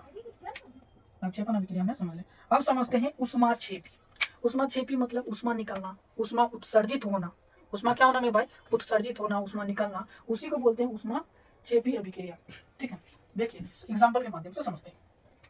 आपके घर में LPG गैस होगा, है ना, रोज जलता है, तो बताए उसमें से क्या निकलता है? ऊष्मा निकलता है, बोलेंगे ऊष्मा निकलता है भाई। वो भी जो LPG गैस जल रहा है ना, तो वो भी तो ऊष्माक्षेपी अभिक्रिया हो रही है। क्या हो रही है? आप किसी भी लकड़ी को जलाते हो तो ऊष्मा दे रहा है, वो कौन सी अभिक्रिया? ऊष्माक्षेपी अभिक्रिया। देखिए, आप किसी कार्बन को जलाते हो, ठीक है, जलाने के बाद वो कार्बन डाइऑक्साइड देगा, तो ऊष्मा निकलेगा। क्या निकलेगा? ऊष्मा निकलेगा, हीट निकलेगा, हीट। वही तापोगे ठंड के मौसम में, लकड़ी जलाते हो ना, कार्बन ही तो होता है। आपके घरों में मेरे भाई ब्यूटेन होता है, तो ये कौन सा अभिक्रिया? ऊष्माक्षेपी अभिक्रिया। अब देखिए, आपके घरों में जो LPG गैस होता है उसका मुख्य अवयव ब्यूटेन होता है, उसका मुख्य अवयव क्या होता है? ब्यूटेन होता है। इसको जलाएंगे तो जलाने के लिए हमें चाहिए ऑक्सीजन, घर में पाया जाता है, ये तो हमारे गैस में भरल रहता है, घर में पाया जाता है ऑक्सीजन, दोनों मिला देते। अब ये इसकी उपस्थिति में जलेगा, क्या है ना, इसकी उपस्थिति में जलेगा, थोड़ी ऊष्मा देंगे, जलने के बाद जलते रहेगा, तो बना लेगा ये, ठीक है। जल वाष्प के रूप में ये वाष्प के रूप में उड़ जाएगा जल। तो देखिए, तो इससे क्या निकलेगा? ये तो वाष्प के रूप में उड़ा, और इसके बाद निकला, जैसे इसके बाद वाष्प के रूप में जल निकला, इसके बाद निकला ऊष्मा, क्या निकला? और इसी ऊष्मा से हम खाना बना लेते हैं। क्या बना लेते हैं? खाना बना लेते हैं। इसे बोलते हैं ऊष्माक्षेपी अभिक्रिया, तो कैसे बोलेंगे, वैसा रासायनिक अभिक्रिया जिसमें अभिक्रिया होने के उपरांत पर्याप्त मात्रा में उष्मा का उत्सर्जन होता है, तो सही क्या बोलेंगे, उष्माक्षेपी अभिक्रिया। क्या बोलेंगे, उष्माक्षेपी अभिक्रिया। हमने पढ़ लिया है उष्माक्षेपी अभिक्रिया। अब मेरे भाई क्या पढ़ेंगे, अब पढ़ेंगे उष्माशोषी अभिक्रिया। क्या पढ़ेंगे, उष्माशोषी अभिक्रिया पढ़ेंगे, ठीक है। उष्माक्षेपी का उल्टा होता है उष्माशोषी, शोषण करना।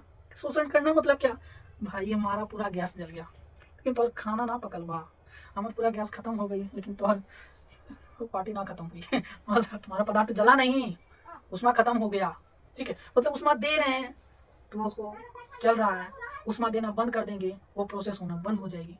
लेकिन इसमें क्या था, उष्मा चेपिंग, एक बार उष्मा दे दिया, उष्मा देते रह गया जब तक पदार्थ खत्म नहीं हो गया, है ना, उष्मा निकल रहा है। लेकिन उष्मा शोषी में क्या हो रहा है, दे रहे हैं तब प्रोसेस हो रही है, देना बंद, प्रोसेस खत्म, मतलब उष्मा की खपत हो रही है, उष्मा की खपत हो रही है। कैसे, रिएक्शन के माध्यम से समझते हैं। देखिए मान लेते हैं कि नाइट्रोजन गैस, पता है किसी भी पदार्थ को ठंडा कर, नाइट्रोजन ठंडा होता है, ठीक है। अधिकतर आप लोगों को देखे होंगे गोदाम वगैरह में जहाँ पर क्या बोलते हैं, जहाँ पर आलू वगैरह को रखा जाता है स्टोर रूम में, अधिकतर नाइट्रोजन फ्यून गैस का उपयोग नहीं करते, महंगा होता है, ठीक ना। फ्यून 22 जो बोलते हैं फ्रीज में रहता है, तो देखिए उसको यूज में नाइट्रोजन में ठंडा पदार्थ होता है, ठीक है, बहुत ही ठंडा होता है, ठीक है। नाइट्रोजन हो गया, ठीक है। इससे जलाने के लिए तो भाई ऑक्सीजन चाहिए ही चाहिए, बिना ऑक्सीजन को जलेगा नहीं, जलेगा ऑक्सीजन को जलेगा नहीं। नाइट्रोजन मोनोऑक्साइड जलता है, अर्ध जला हुआ, ठीक है, ये निकलता है। इसे जलाने के लिए ना मेरे भाई उष्मा देते हैं, नाइट्रोजन को जलाने के लिए हमें उष्मा देना पड़ता है लेकिन हमें नाइट्रोजन मोनोऑक्साइड निकलता है, लेकिन उष्मा निकलेगा, उष्मा बिल्कुल ही नहीं निकलेगा, उष्मा हमें देना पड़ेगा, उष्मा नहीं निकलेगा, ठीक है। तो ये हो गया, संतुलित आप कर सकते हो, ठीक है। तो ये हो गया मेरे भाई उष्माक्षेपी अभिक्रिया, सॉरी उष्माशोषी अभिक्रिया हो गया। कोई दिक्कत, वैसा रासायनिक अभिक्रिया जिसमें उष्मा का जरूरत होता है, उष्मा की आवश्यकता होती है, या उष्मा की उपस्थिति में पदार्थों के बीच अभिक्रिया होती है, तो सही बोलते हैं उष्मा शोषी अभिक्रिया गला सूख गया यार मेरा बताइए, चलिए पानी भी नहीं पिया मैंने यार, ठीक है। चलिए मेरे भाई उष्मा शोषी समझ गए, जिसमें उष्मा की आवश्यकता होती है और जिसमें उष्मा का उत्सर्जन होता है, मतलब पर्याप्त मात्रा में उष्मा निकलता है, उसे उष्माक्षेपी कहते हैं। चलिए इसको मिटा देते हैं। आपको पढ़ने में मजा आ रहा है भाई, आपको पढ़ने में मजा आ रहा है तो हमें भी पढ़ाने में मजा आएगा। थोड़ा सा सपोर्ट कीजिएगा मेरे भाई, चैनल नया है, आप सभी का सपोर्ट रहा तो इसी तरह मैं आप लोगों को वीडियो बना के देता रहूँगा और कंसेप्ट पूरा क्लियर रहेगा, ठीक है। एक भी क्वेश्चन किताब से बाहर नहीं जाएगा। चलिए प्रकाश रासायनिक अभिक्रिया, प्रकाश रासायनिक अभिक्रिया, पेड़ पौधों को देखा है, खुद देव खाना बना लेता है, प्रकाश की उपस्थिति में बनाता है, हम लोग बना लेते हैं, हम लोग पकाते बनाते नहीं, पेड़ पौधा बनाता है, वो प्रकाश संश्लेषी है ना पौधा है, वो प्रकाश की उपस्थिति में बनाता है खाना, हम लोग पकाते हैं, ठीक है, हम लोग खाना नहीं बनाते पकाते हैं, ठीक है। जो खाना स्वयं से बनाता है, ठीक है ना, तो वो पेड़ पौधे होते हैं जो स्वयं से खाना बनाते हैं। तो जो पेड़ पौधे जो प्रकाश की उपस्थिति में ही प्रोसेस करेगा, ठीक है। तो प्रकाश संश्लेषण अभिक्रिया किसे कहते हैं, जो प्रकाश की उपस्थिति में अभिक्रिया संपन्न होती है, प्रकाश की बिना उपस्थिति में नहीं, ठीक है। तो प्रकाश की उपस्थिति में ही बनेगी, तो उसे बोलेंगे प्रकाश रासायनिक अभिक्रिया।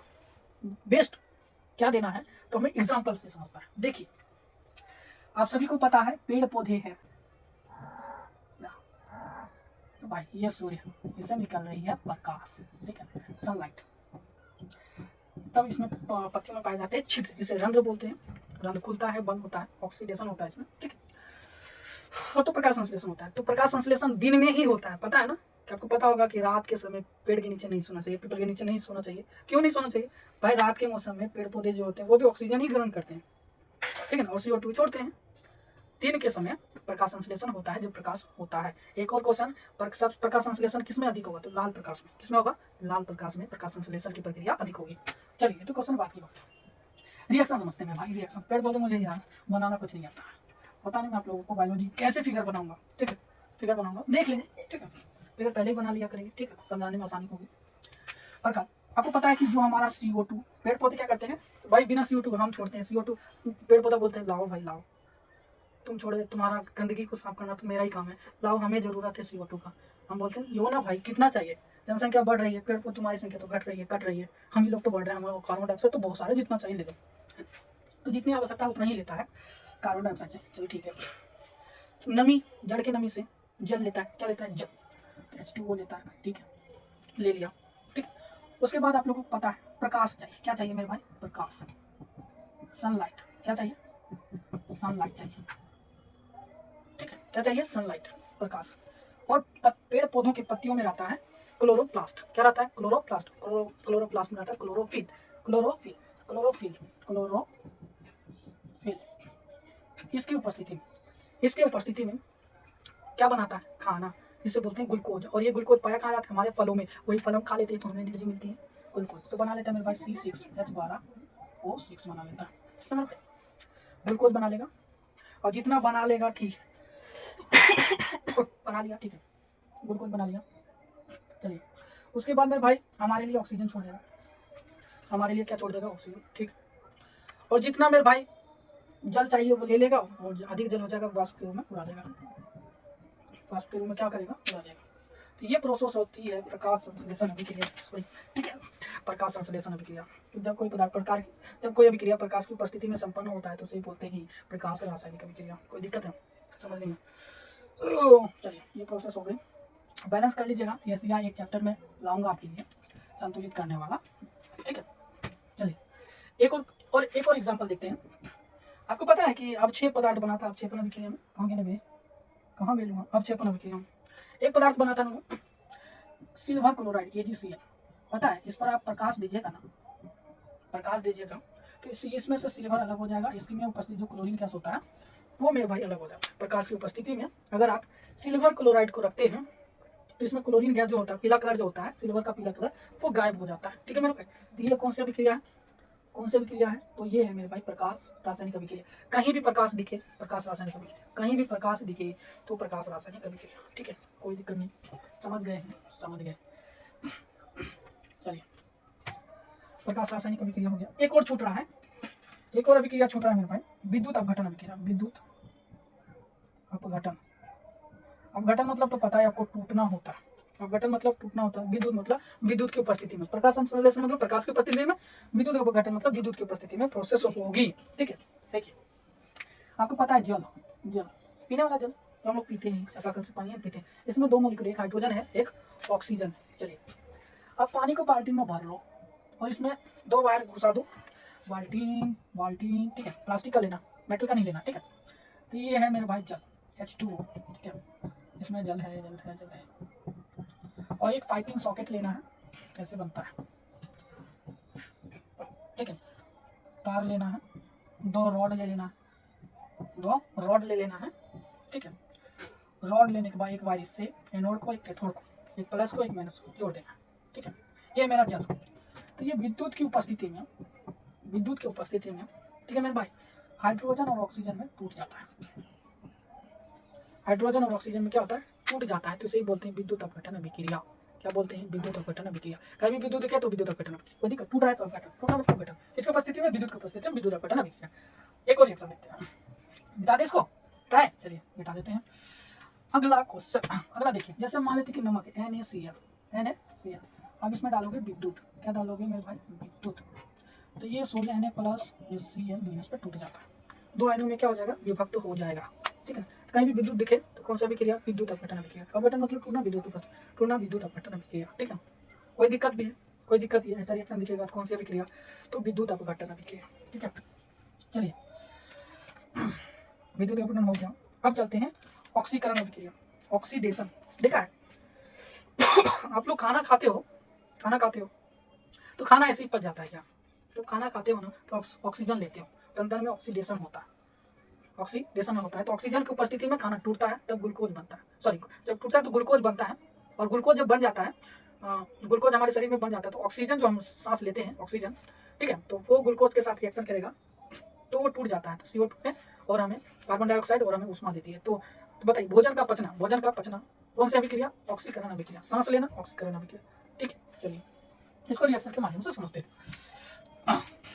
ऑक्सीडेशन अभिक्रिया देखिए, जैसे तो ऑक्सीकरण अभिक्रिया में क्या होता है? ऑक्सीजन का संयोग होता है। अगर ऑक्सीजन है तो ऑक्सीजन का संयोग होगा, या अगर हाइड्रोजन हो तो हाइड्रोजन का वियोग होगा।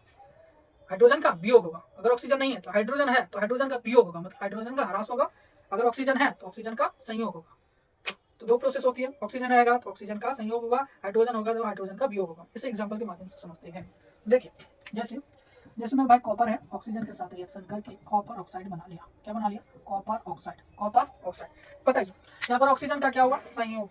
ऑक्सीजन का क्या हुआ? संयोग। इसे बोलेंगे ऑक्सीकरण अभिक्रिया। क्या बोलेंगे मेरे भाई? ऑक्सीकरण अभिक्रिया बोलेंगे। ऑक्सीजन का जब संयोग हो रहा है, ऑक्सीकरण अभिक्रिया। आगे देखिए दूसरा H2S प्लस।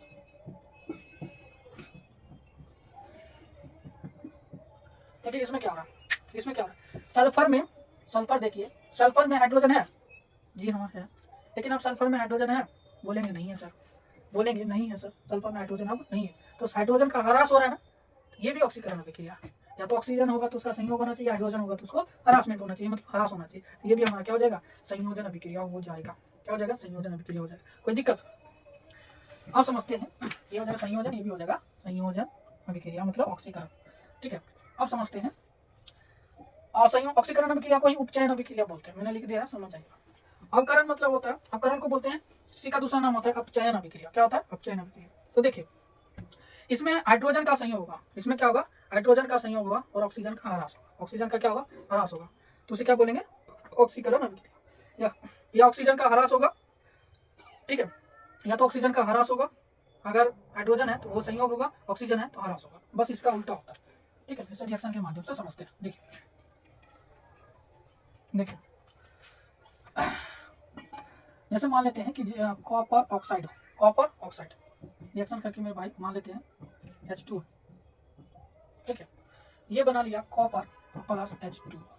देखिए कॉपर में ऑक्सीजन है, जी हाँ है, लेकिन अब कॉपर में ऑक्सीजन नहीं है, तो इसका मतलब कॉपर का ह्रास हुआ है, कॉपर का ह्रास हुआ है ना, तो सॉरी कॉपर का नहीं, ऑक्सीजन का ह्रास हुआ है ना, तो ऑक्सीजन का ह्रास हुआ तो ये भी तो है ऑक्सीकरण अभिक्रिया। देखिए कैसे, कॉपर में ऑक्सीजन है इसमें नहीं है ना, ऑक्सीजन का ह्रास हुआ, ऑक्सीजन बोला भागो, ऑक्सीजन को बोला भगा दिया, तो ऑक्सीजन को भगाना ही अवकरण अभिक्रिया, ऑक्सीजन को बुलाना है ऑक्सीकरण अभिक्रिया, ऑक्सीजन को भगाना ही अवकरण अभिक्रिया, या हाइड्रोजन को बुलाना अवकरण, हाइड्रोजन को निकालना ऑक्सीकरण। समझ में आया? समझ में आया। चलिए इस तरीके का क्वेश्चन आपको रिएक्शन दिखेगा ना तो समझ जाएगा कि क्या हो रहा है। अच्छा ये बताइए, जो जंग लगता है Fe पेरस में ऑक्सीजन की उपस्थिति बनता है Fe2O3, बताइए जंग लगना कौन सी अभिक्रिया है? भाई ऑक्सीकरण अभिक्रिया, ऑक्सीजन का संयोग, ऑक्सीकरण अभिक्रिया। सही है, सही है। चलिए ऑक्सीजन, ऑक्सीकरण समझ लिए, अवकरण समझ लिए। रेडॉक्स मतलब क्या होता है? रेडॉक्स अभिक्रिया मतलब होता है ऑक्सीकरण भी होगा उस रिएक्शन में, अवकरण भी होगा, मतलब ऑक्सीकरण एवं अवकरण की जो प्रक्रिया होगी दोनों साथ साथ होगी, दोनों क्या होगी? साथ साथ होगी। चलिए चलिए मेरे भाई शुरू करते हैं। वीडियो थोड़ी लंबी हो रही है मुझे पता है, लेकिन क्या करूँ, पढ़ाना तो सारे पॉइंट को है ना, क्या बोलूँ, अच्छे से पढ़ाना।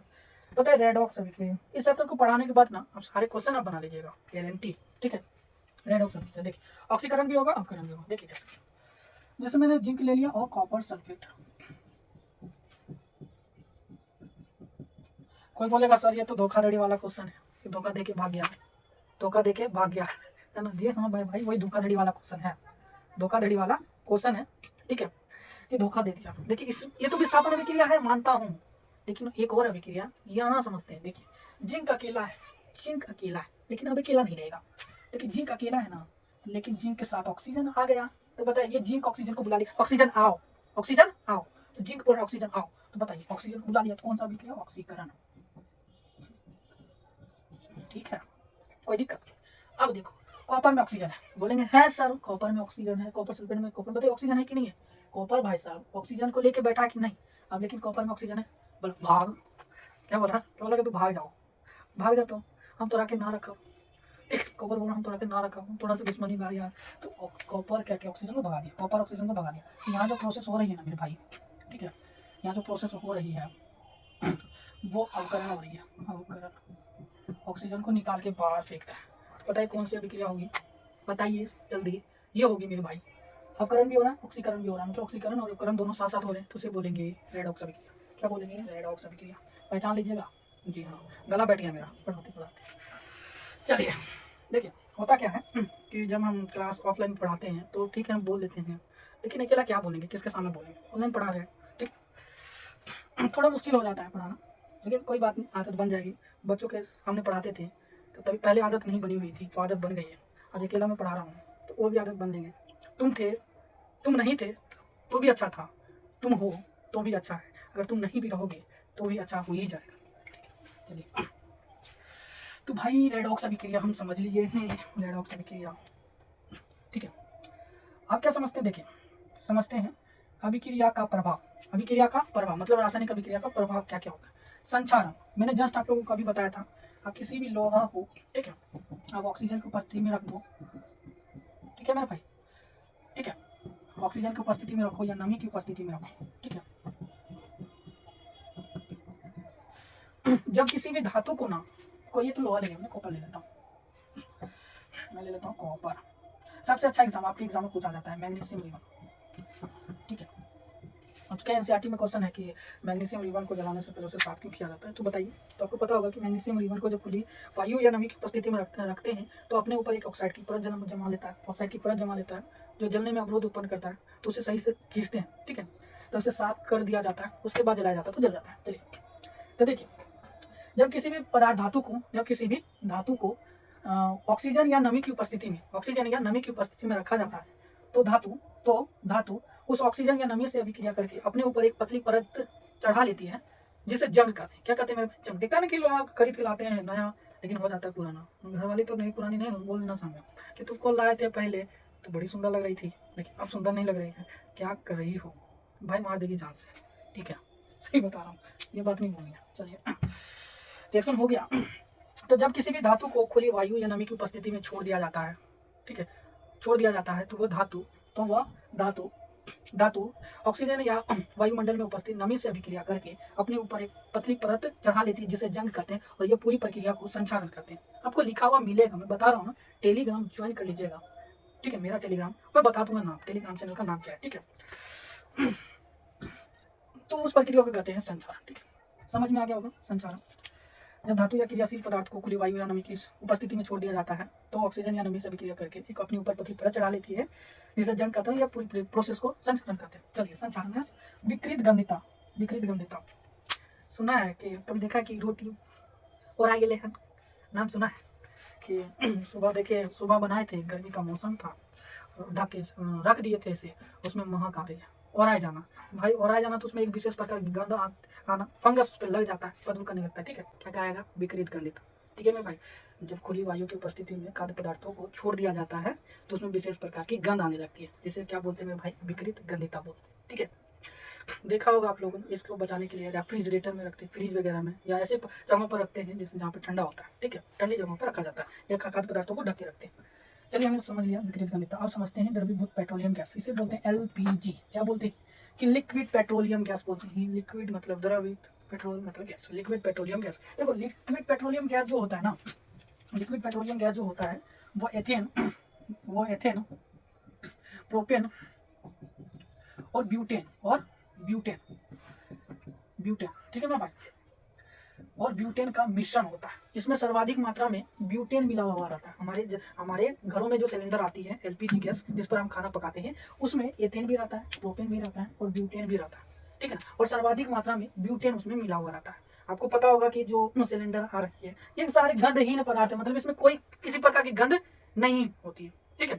और जो गंध होती है आपको पता है, वो जो गंध लीकेज करता है तो हमको पता है वो मिथाइल मार्केप्टेन मिलाया जाता है उसमें, जिससे क्या है कि हमें गंध पता चले कि सिलेंडर लीकेज हो रहा है। तो ये चीज़ मिला, ये चीज़ रहेगा, अगर वो चीज़ नहीं मिलाएगा तो पता चलेगा कि गैस सिलेंडर लीकेज हो रहा है, पता ही नहीं चलेगा, तो वो गंध के लिए ही डाला जाता है। चलिए, तो जो हमारा एलपीजी गैस होता है वो एथेन, प्रोपेन और ब्यूटेन का मिश्रण होता है, इसमें सर्वाधिक मात्रा में ब्यूटेन डाला जाता है, ठीक है। और ये गैस जो होते हैं, ये गैस आसानी से इसे मिश्रित करके, ठीक है ना, इसको जलाने पर ना अधिक ऊष्मा देता है, इसको जलाने पर अधिक ऊष्मा देता है, इसीलिए एलपीजी सिलेंडर में इन सभी गैसों का उपयोग किया जाता है। इन सभी गैसों को मिश्रित करके दाब बढ़ाने पर यह आसानी से द्रवीभूत हो जाते हैं, मतलब द्रव की अवस्था में आ जाते हैं, और दाब घटाने पर ये अपनी पुनः उसी अवस्था में आ जाते हैं। जैसे आपको गैस होगा ना सिलेंडर, ठीक है, तो इसमें डालता हूँ, मुझे फिगर तो नहीं आता है, ये प्रॉब्लम है, तो फिगर ये, ठीक है, तो गैस भरते जाते हैं तो कण आपस में दबते जाते हैं, और ये गैस से किसमें बदल जाते हैं, तो द्रव में बदल जाते हैं, किसमें बदल जाएंगे, द्रव में बदल जाएंगे, और दाब घटाने पर ये पुनः गैस से द्रव की अवस्था में बदल जाएंगे, ठीक है। तो उसे ही बोलते हैं मेरे भाई द्रवीभूत। क्या बोलते हैं, द्रवीभूत, दाब बढ़ाने पर द्रव की अवस्था में, दाब घटाने पर गैस की अवस्था में बदल जाना, ठीक है ना। और इसे जलाने पर अत्यधिक ऊष्मा का निकलना, इसे लिखा हुआ मिलेगा आपको अच्छे से, ठीक है, इसे जलाने पर अत्यधिक ऊष्मा का निकलना, तो इसे बोलते हैं भाई लिक्विड पेट्रोलियम गैस। द्रवीभूत पेट्रोलियम गैस मतलब दाब बढ़ाने पर